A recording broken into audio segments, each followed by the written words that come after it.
It's the 19th of July. The World Cup has been awarded and the teams have gone home. What's left behind in the host countries except lots of bills to pay and a big hangover? What is the World Cup's legacy?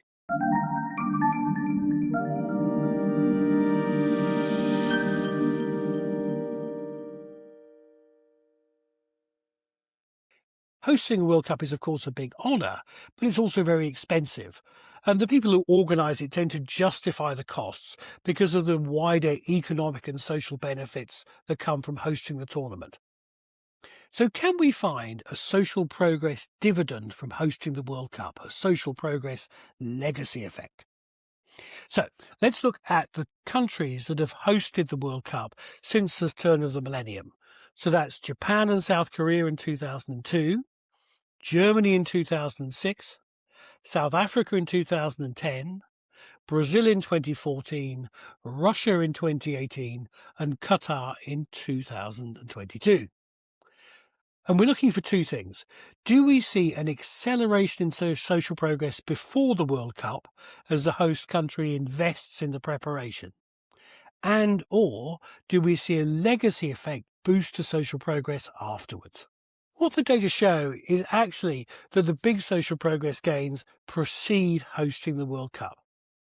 South Korea, Japan, Germany and Russia all showed substantial gains in social progress in the run-up to hosting the World Cup, and then what followed was a slowdown. Brazil also followed this pattern, but with rather feeble gains in preparation for the World Cup and a sharp decline afterwards. The two host countries to buck this trend are first of all Qatar, which actually is the only country that lost social progress in the run-up to the tournament, although it did bounce back afterwards. But we shouldn't look at this case too much because it's a bit of an anomaly. Qatar's preparations for the World Cup were, of course, blighted by COVID, which was a negative shock to social progress in every country in the world. So I wouldn't read too much into the Qatar example. South Africa, however, shows a legacy impact equal to the improvement in social progress running up to the World Cup. So well done, South Africa. Nonetheless, it does seem that legacy effects of hosting the World Cup are relatively weak, even if there are some benefits in the preparation phase. This is, of course, bad news for our 2026 hosts, who could all do with a social progress boost at the moment.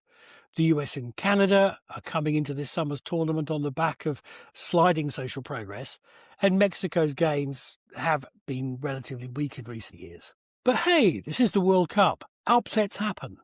Who would have predicted Senegal to beat France in 2002? Or North Korea to beat Italy in 1960? Or even, in perhaps the greatest upset of all, England to lose to the United States in 1950? That's the beauty of the World Cup. Anything can happen. Even a resurgence in social progress for our host countries. If you want to learn more about going beyond GDP, Social Progress Imperative has the tools to help you. Our flagship Global Social Progress Index covers 170 countries with data going back to 2011. Through 57 different indicators, the Global Social Progress Index gives you a rigorous and comprehensive assessment of how countries are performing on real quality of life. For information on all of these tools, go to our website at socialprogress.org.